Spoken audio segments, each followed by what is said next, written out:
So next one is GST R1A. GST Register 1A. GST Register 1A shall be auto-populated after filing GST 2 by the recipient of goods or services on 15th of the next month having all the correct or changed information. The supplier shall have the choice to accept or reject the changes made therein by the recipient. So following such acceptance, the GSTR1 shall be revised to that extent.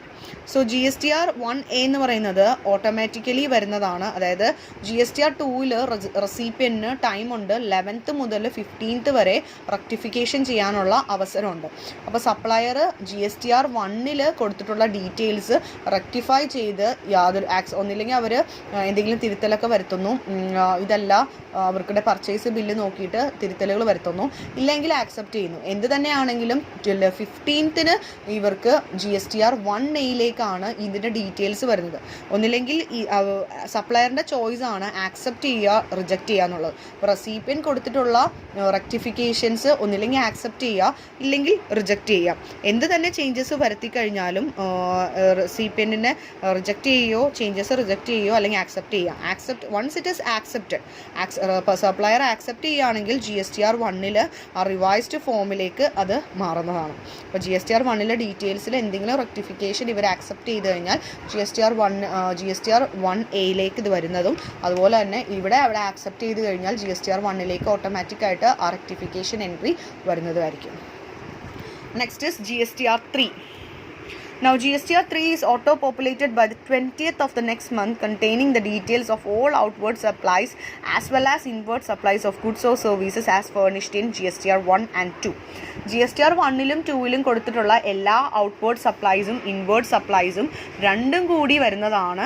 രണ്ടിൻ്റെയും details ഓട്ടോമാറ്റിക്കായിട്ട് 20th of next month നമുക്ക് 15th നമ്മൾ എന്ത് ചെയ്യുന്നത്, 15th നമുക്ക് 1Aയിലേക്ക് rectification entries വരുന്നു, അല്ലെങ്കിൽ changes എന്തെങ്കിലും ഉണ്ടെങ്കിൽ അത് വരുന്നു. അത് സപ്ലയർ കറക്റ്റ് ചെയ്ത് അത് GSTR1ലേക്ക് വരുന്നതിന് ശേഷം 20th both inward supply outward സപ്ലൈസിൻ്റെ ഡീറ്റെയിൽസ് GSTR3യിലേക്ക് പോകുന്നത്.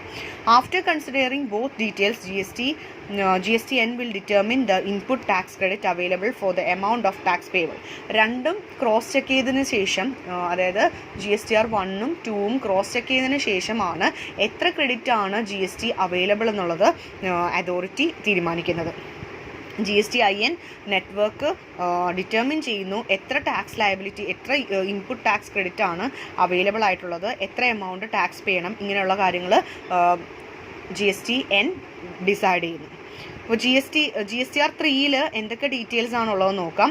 GSTIN of taxable person. അപ്പോൾ GSTIN ഓഫ് ടാക്സബിൾ പേഴ്സൺസ് ഉണ്ടാവും, അതായത് both recipient and supplier. Then name ഉണ്ടാവും, അഡ്രസ്സ് ഉണ്ടാവും, അതുപോലെ ഏത് പീരീഡിലേക്കാണ് റിട്ടേൺസ് ഫയൽ ചെയ്തിട്ടുള്ളത്, അത് മന്ത്, ഇയർ, ഇങ്ങനെയുള്ള കാര്യങ്ങൾ. പിന്നെ total turn over, export turn over എത്രയാണ്, taxable turn over, non GST turn over എത്രയാണ്, നിൽ റേറ്റഡോ എക്സംപ്റ്റഡ് ആയിട്ടുള്ള ടേൺ ഓവേഴ്സ് ഉണ്ടെങ്കിൽ അത്, ഡീറ്റെയിൽസ് ഓഫ് ഔട്ട്വേർഡ് സപ്ലൈ ഉണ്ടാവും, inter state supplies to end customers, intra state supplies to end customers, അതുപോലെ interstate supply to registered persons, intrastate supply to registered person, exports, then amendment to sale invoices, debit note, credit note, sale ഇൻവോയ്സസിൽ വരുന്ന changes, അതുപോലെ debit note, credit നോട്ടിൽ വരുന്ന changes, ഈ details എല്ലാം ഉണ്ടാവും.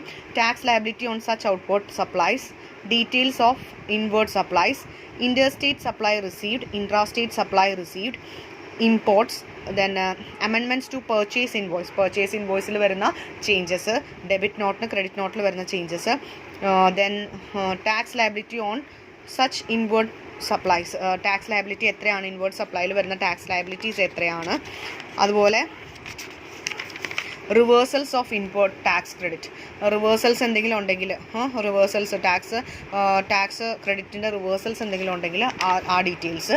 Then total tax liability for the period, നമ്മൾ കൊടുത്തിട്ടുള്ള റിട്ടേൺസിൻ്റെ ടോട്ടൽ ടാക്സ് ലയബിലിറ്റി ആ പീരീഡിലേക്ക് എത്രയാണ് വരുന്നത്. സേ ഫോർ എക്സാമ്പിൾ ജാനുവരി ആണെങ്കിൽ ആ മാസത്തെ ടാക്സ് ലയബിലിറ്റി എത്രയാണെന്നുള്ളത്. TDS റിസീവ് ചെയ്തിട്ടുണ്ടെങ്കിൽ ആ പീരീഡിലേക്കുള്ള TDS എത്രയാണ്, ദെൻ TCS എത്രയാണെന്നുള്ളത്, പിന്നെ ITC ഫോർ ദ പീരീഡ്, ഇതെല്ലാം തന്നെയാണ് വരുന്നത്. Then apart from the above details Part B has to be filed containing the details of any taxes, interest, penalties or fees paid during the period and any refund claim during the period. അപ്പോൾ part എയിലാണ് നമ്മൾ ഈ പറയുന്ന 28 heads വരുന്നത്. ഇനി part B എന്ന് പറയുന്നത് ഇതിൽ പെടാത്ത എന്തെങ്കിലും ടാക്സുകളോ പെനാൽറ്റീസോ ഫീസോ അല്ലെങ്കിൽ എന്തെങ്കിലും റീഫണ്ട് ക്ലെയിം ചെയ്തിട്ടുണ്ടോ ഇങ്ങനെയുള്ള കാര്യങ്ങളൊക്കെയാണ് പാർട്ട് ബിയിൽ വരുന്നത്. After GSTR 3 is fully accepted for the month, the final input tax credit shall be communicated through GST ITC 1. അപ്പോൾ ഈ തരത്തിലുള്ള ഡീറ്റെയിൽസ് എല്ലാം, അതായത് ഇൻവേർഡ് സപ്ലൈസും ഔട്ട്വേർഡ് സപ്ലൈസും GSTR 3യിൽ GSTN മുഖേന ചെയ്ത് കഴിഞ്ഞാൽ മാത്രമാണ് നമുക്ക് എത്രയാണ് GST ക്രെഡിറ്റ് എന്നുള്ളത്, GST ഇൻപുട്ട് ക്രെഡിറ്റ് എന്നുള്ളത് മനസ്സിലാക്കാനായിട്ട് സാധിക്കുകയുള്ളൂ. അപ്പോൾ അത് വൺസ് ആക്സെപ്റ്റ് ചെയ്ത് കഴിഞ്ഞിട്ടുണ്ടെങ്കിൽ ഇത് നമ്മൾ കമ്മ്യൂണിക്കേറ്റ് ചെയ്യും. അതായത് GST ITC 1. ITC എന്ന് പറയുമ്പോൾ ഇൻപുട്ട് ടാക്സിൻ്റെ കാര്യങ്ങളാണ്. ഇൻപുട്ട് ടാക്സിലേക്ക് നമ്മളിത് ഡീറ്റെയിൽസ് ഫോർവേഡ് ചെയ്യും. ഡീറ്റെയിൽസ് നമ്മൾ ക്രെഡിറ്റ് ആ മാസത്തെ ക്രെഡിറ്റ് എത്രയാണെന്നുള്ളത് ITC 1ലേക്ക് നമ്മൾ ഫോർവേഡ് ചെയ്യും. അതിലേക്ക് എൻ്റർ ചെയ്യും. അത് ഡ്യൂ ടൈമിനുള്ളിൽ എന്തെങ്കിലും ക്രെഡിറ്റ് ഡിസലവ് ചെയ്യേണ്ടതുണ്ടെങ്കിലും ടാക്സ് ലയബിലിറ്റി ആ മാസത്തെ എത്രയാണെന്നുള്ളതെല്ലാം കണ്ടുപിടിക്കുന്നതാണ്. Next is GSTR 3B. 3B, that is GSTR 3B is consolidated summary of return of inward and outward supplies. ഒരു കൺസോളിഡേറ്റഡ് ആയിട്ടുള്ള അല്ലെങ്കിൽ ഒരു എന്താ പറയുക, നേരത്തെ നമ്മൾ GSTR 3യുടെ ഒരു ചെറിയ സമ്മറിയാണ്, ഒരു ബ്രീഫ് സമ്മറിയാണ് GSTR 3 എന്ന് പറയുന്നത്. അതായത് അതിൽ ഇൻവേർഡ് സപ്ലൈസും ഔട്ട്വേർഡ് സപ്ലൈസിൻ്റെയും ഒരു സമ്മറി കൺസോളിഡേറ്റഡ് ഫോം ഉണ്ടാവും. That the government of India has introduce as a way to relax the requirements of businesses. അതായത് ഒരുപാട് ഡീറ്റെയിൽസ് GSTR 3യിലുണ്ടാവും. അപ്പോൾ അത് ഒഴിവാക്കാൻ വേണ്ടിയാണ് ഇതുപോലുള്ള ഒരു കൺസോൾട്ടേറ്റഡ് സ്റ്റേറ്റ്മെൻറ്റ് അല്ലെങ്കിൽ സമ്മറി നമ്മൾ സൂക്ഷിക്കുന്നത്. ഇത് കുറച്ചുകൂടി റിലാക്സ്ഡ് ആയിട്ട് ബിസിനസ്സിന് പോകാൻ വേണ്ടിയിട്ടാണ് ഗവൺമെൻറ് ഇത് ഇൻട്രൊഡ്യൂസ് ചെയ്തിരിക്കുന്നത്. Lot of small and medium businesses, പലതരത്തിലുള്ള സ്മോൾ ബിസിനസ്സസും അതുപോലെ മീഡിയം ബിസിനസ്സിനൊക്കെ മാനുവൽ അക്കൗണ്ടിങ് മെത്തേഡ്സ് തന്നെയാണ് ഇപ്പോഴും സൂക്ഷിക്കുന്നത്. അപ്പോൾ അത് അവർക്ക് ഫയൽ റിട്ടേൺ ചെയ്യാനും ഡെറ്റ് ലാഗും ഇതെല്ലാം വളരെ ബുദ്ധിമുട്ടായിട്ട് വരും. അപ്പോൾ അതുകൊണ്ടാണ് ഇത്തരത്തിലുള്ളൊരു റിട്ടേണിനെ നമ്മൾ GSTR 3Bയിലേക്ക് കൊണ്ടുവന്നത്. അപ്പോൾ അവർക്ക് ആ സ്റ്റിപ്പുലേറ്റഡ് പീരീഡിനുള്ളിൽ ഈ കൺസോളിഡേറ്റഡ് സമ്മറി അവർക്ക് ഹാജരാക്കാവുന്നതാണ്. Next is returns to be filed by composition tax payers. അപ്പോൾ കോമ്പോസിഷൻ ടാക്സ് പേയേഴ്സ് എന്ന് പറയുന്നത് നോർമൽ ടാക്സ് പേയേഴ്സിൽ നിന്ന് വിഭിന്നമായിട്ട് ടാക്സ് അടക്കുന്ന വ്യക്തികളാണ്. അപ്പോൾ അവരെങ്ങനെയാണ് ടാക്സ് രജിസ്റ്റേഴ്സ് എന്തൊക്കെയാണ്, അവരുടെ ഡീറ്റെയിൽസ് എന്തൊക്കെയാണ് കൊടുക്കേണ്ടതെന്നുള്ളതാണ്. അവരുടെ ഡീറ്റെയിൽസ് ആണ് GSTR 4A. 4Aയിലാണ് ഇത്തരത്തിലുള്ള കോമ്പോസിഷൻ ടാക്സ് പേയേഴ്സ് കൊടുക്കേണ്ടത്. അത് ക്വാർട്ടേർലി ആണ് composition scheme tax payers returns submit ചെയ്യേണ്ടത്. The details of inward supplies as reported by the suppliers in GSTR 1. GSTR 1ൽ കൊടുക്കുന്ന സപ്ലയേഴ്സ് കൊടുക്കുന്ന ഡീറ്റെയിൽ അനുസരിച്ച് GSTR 4Aയിൽ ഇവർ ക്വാർട്ടേർലി ഇവരെന്ത് ചെയ്യാം, ഇവർ ഓട്ടോമാറ്റിക്കായിട്ട് റിപ്പോർട്ട് ചെയ്യേണ്ടതായിട്ടുണ്ട്. GSTR 4 with the auto-populated details of GSTR 4A, the taxpayer can furnish the details of all output supplies in GSTR 4. Due date is 18th of the following month and has to be filed quarterly. It also contains the details of the tax payable and payment of tax. അപ്പോൾ ഓട്ടോമാറ്റിക്കായിട്ട് GSTR 4Aയിലാണ് tax payer details of outward supplies, എന്തെങ്കിലും outward supplies ഉണ്ടെങ്കിൽ ഈ composite tax പേയേഴ്സിൻ്റെ outward supplies കൊടുക്കുക. അത് 18th of the മന്തിലാണ് ക്വാർട്ടേർലി ഫയൽ ചെയ്യേണ്ടതാണ്. അതിൻ്റെ ഡീറ്റെയിൽസ് ടാക്സ് പേയബിളിൻ്റെ ഡീറ്റെയിൽസും മറ്റ് ഡീറ്റെയിൽസുകളെല്ലാം തന്നെ 4ൽ കൊടുക്കുക composite tax payers. Composite tax പേയേഴ്സിൻ്റെ രജിസ്റ്റേഴ്സ് ആണ് GSTR 4Aയും GSTR 4. Next is returns to be filed by non-resident tax payer. Non-resident tax payer ആണെങ്കിൽ, അതായത് പെർമനൻ്റ്ലി ഇന്ത്യയിൽ ഇല്ലാത്ത വ്യക്തികൾ, ഫോറിൻ കൺട്രിയിൽ NRIs, അവർ ഫയൽ ചെയ്യേണ്ട അല്ലെങ്കിൽ അവർ സൂക്ഷിക്കേണ്ട രജിസ്റ്ററാണ് GSTR 5. This is detailed form containing particulars of outward supplies, imports, tax paid, input tax available, remaining stock. അപ്പോൾ ടാക്സ് നോൺ റിട്ടേൺ ടാക്സ് പേയേഴ്സിൻ്റെ ഡീറ്റെയിൽ ആയിട്ടുള്ള പെർട്ടിക്കുലേഴ്സ് വേണം. That is output supply, inward supply, imports, tax paid എത്രയാണ്, ഇങ്ങനെയുള്ള എല്ലാ കാര്യങ്ങളും ഇവരെല്ലാം monthly ആണ് അവർ ഈ ടാക്സ് റിട്ടേൺസ് കൊടുക്കേണ്ടത്. On or before 20th of next month. അപ്പോൾ ഈ മാസത്തെ എല്ലാ ട്രാൻസാക്ഷൻസും അടുത്ത മാസം 20th മുമ്പ് അവർ കൊടുക്കണം. Within 7 days of application of cancellation of registration or expiry of registration. ഇനി രജിസ്ട്രേഷൻ ക്യാൻസൽ ചെയ്യുന്ന സമയത്താണെങ്കിൽ 7 ദിവസം മുമ്പ് തന്നെ റിട്ടേൺസ് എല്ലാം ചെയ്ത് കംപ്ലീറ്റ് ചെയ്തിരിക്കണം. Next is returns to be filed by an input service distributor. Input service distributor കൊടുക്കേണ്ട ഡീറ്റെയിൽസ് ആണ് റിട്ടേൺസ് എങ്ങനെയാണെന്നുള്ളതാണ്. അത് GSTR 6A ആണ്. നേരത്തെ പറഞ്ഞിട്ടുണ്ടായിരുന്നു 6A ആണ് GSTR 6A ആണ് ഇൻപുട്ട് സർവീസ് ഡിസ്ട്രിബ്യൂട്ടർ കൊടുക്കേണ്ട details. That is GSTR 6A. This form will be generated by 11th of the next month after suppliers have to be filed their GSTR 1 on the 10th of the next month. അപ്പോൾ GSTR form register ചെയ്തതിന് ശേഷം GSTR 1 registration നടത്തിയതിന് ശേഷം means GSTR 1 suppliers details കൊടുത്തതിന് ശേഷം ഓട്ടോമാറ്റിക്കായിട്ട് input service distributors ഉണ്ടെങ്കിൽ അവർക്ക് GSTR 6A ഇതിൻ്റെ ഡീറ്റെയിൽസ് ഓട്ടോമാറ്റിക്കായിട്ട് വരുന്നത്. അവർ 10th of the next month 10th ഉള്ളിൽ അവരതിൻ്റെ ഡീറ്റെയിൽസ് കൊടുക്കുക. ഓട്ടോമാറ്റിക്കായിട്ട് ഇവരുടെ ഇൻപുട്ട് സർവീസ് എത്രയാണോ ഇൻപുട്ട് സർവീസ് ഡിസ്ട്രിബ്യൂട്ട് ചെയ്യേണ്ടത് എത്രയാണെന്നുള്ളതെല്ലാം വരും. അപ്പോൾ ഇൻവേർട്ട് സപ്ലൈസ് ISTയുടെ GSTR 1 നിന്ന് നമുക്ക് കിട്ടുന്നതാണ്. Input service distributor has to approve the GSTR 6A after making appropriate changes. ഇനി എന്തെങ്കിലും ചേഞ്ചസ് ഉണ്ടെങ്കിൽ സപ്ലയർ കൊടുത്തതിൽ എന്തെങ്കിലും ചേഞ്ചസ് ഉണ്ടെങ്കിൽ അവരത് ചേഞ്ചസ് വരുത്താവുന്നതാണ്, അല്ലെങ്കിൽ അത് അപ്രൂവ് ചെയ്യാവുന്നതാണ്. Then GSTR 6 once the details are confirmed or corrected by the input service distributor, then GSTR 6 will be generated. അപ്പോൾ GSTR 6A നമ്മൾ കറക്ഷൻസ് റെക്ടിഫിക്കേഷൻസ് എല്ലാം വരുത്തി കഴിഞ്ഞാൽ പിന്നീട് GSTR 6 ഓട്ടോമാറ്റിക്കായിട്ട് കറക്റ്റ് ചെയ്തിട്ടുള്ള ഫോം ആയിരിക്കും വരുന്നത്. അത് ഓട്ടോമാറ്റിക്കായിട്ട് ജനറേറ്റ് ചെയ്യുന്നതാണ്. അത് നമുക്ക് 13th of next monthിലേക്ക് മന്ത്ലി ഫയലിംഗ് ചെയ്യാവുന്നതാണ്. Next is returns to be filed by the tax deductor, that is TDS. അവർ ടാക്സ് ഡിഡക്ഷൻ ചെയ്യേണ്ടത് GSTR 7 ആണ്. 7 അവർ ആ ഡിഡക്ഷൻ്റെ ഡീറ്റെയിൽസ് എല്ലാം കൊടുക്കേണ്ടത്. ഡ്യൂ ഡേറ്റ് എന്ന് പറയുന്നത് 10th of next month ആണ്. നെക്സ്റ്റ് മന്ത് 10th അവർ ആ ഡീറ്റെയിൽസ് കൊടുക്കണം. GSTR 7A automatically GSTR 7 tax ഡിഡക്ടറിൻ്റെ ഡീറ്റെയിൽസ് എല്ലാം വരുന്നത്. അത് SSC ഡൗൺലോഡ് ചെയ്ത് ആ റെക്കോർഡ് കീപ്പപ്പ് ചെയ്യണം. അതിൻ്റെ ടാക്സ് എത്രയാണ് ഡിഡക്റ്റ് ചെയ്യേണ്ടത്, ടോട്ടൽ എമൗണ്ട് ഓഫ് ടാക്സ് എത്രയാണെന്നെല്ലാം തന്നെ GSTR 7 അവർ ഫോമുലേറ്റ് ചെയ്യണം. Next is e-commerce portal. Returns to be filed by an e-commerce portal, that is GST 8. The return shall contain all the supplies made by the e-commerce seller. e-commerce സെല്ലറിൽ e-commerceലൂടെ വിൽപ്പന നടത്തുന്ന വ്യക്തികളാണെങ്കിൽ അവർ furnish ചെയ്യേണ്ട details ആണ് GSTR 8.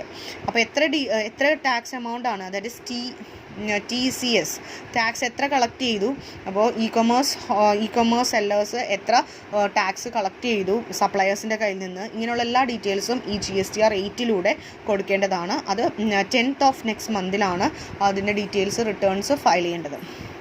Next is GSTR 9, that is annual return.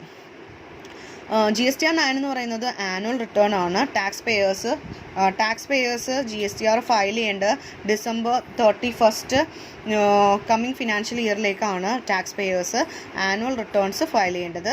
It is nothing but accumulation of all 12 monthly GSTR 3 of tax payer. അപ്പോൾ inward സപ്ലൈസും outward സപ്ലൈസിൻ്റെ full details ആണ് ഈ GSTR 3 എന്ന് പറയുന്നത്. ഇതിൻ്റെ ഒരു 12 months എല്ലാ ഡീറ്റെയിൽസുമാണ് ഈ GSTR 9 ആനുവൽ റിട്ടേണിൽ ഉണ്ടാവുന്നത്. അപ്പോൾ 12 months ഓരോരോ മാസമല്ല 12 months ഉള്ള എല്ലാ ഡീറ്റെയിൽസും ഇവർക്ക് ഈ GSTR 9 ഉണ്ടാവുന്നതാണ്. It should include the amount of tax paid during the year, during details of export and imports. എക്സ്പോർട്ടും ഇമ്പോർട്ട്സും എല്ലാ ഡീറ്റെയിൽസും തന്നെ ഇതിലുണ്ടാവണം. പിന്നെ GSTR 9A ആനുവൽ റിട്ടേൺസിൻ്റെ ഓൾ ടാക്സ് പേയേഴ്സിൻ്റെ ആനുവൽ റിട്ടേൺസ് ആണ് ഈ 9A ഉണ്ടാവുന്നത്. അത് 31st December മുമ്പ് കമ്മിങ് ഫിനാൻഷ്യൽ ഇയറിന് മുമ്പ് നമ്മളത് ചെയ്തിട്ടുണ്ടാവണം, അല്ലെങ്കിൽ ഫയൽ ചെയ്തിട്ടുണ്ടാവണം. All quarterly returns composite tax payers ആണ് ചെയ്യുന്നത് 9A. അപ്പോൾ കോമ്പോസിറ്റ് ടാക്സ് പേയേഴ്സിൻ്റെ എല്ലാ quarterly composite tax payers quarterly ആണ് റിട്ടേൺസ് ഫയൽ ചെയ്യുന്നത്. അപ്പോൾ ആ ക്വാർട്ടർലി റിട്ടേൺസ് ഫയൽ ചെയ്യുന്ന എല്ലാ ഡീറ്റെയിൽസും ഈ ആനുവൽ റിട്ടേണിൽ ഉണ്ടാവണം. Next one is GSTR 9B. Those assessees whose annual return exceed 1 crore should file reconciliation statement in form of GSTR 9B within 31st December of next fiscal year. It has to be filed annually and basically an audited annual accounts duly certified by competent authority. ഇപ്പോൾ GSTR 9B എന്ന് പറയുന്നത് എല്ലാ അസസീസിൻ്റെയും annual turn over 1 crore മുകളിലാണെങ്കിൽ അവരാണ് ഈ GST 9Bയിലേക്ക് statement returns file ചെയ്യേണ്ടത്.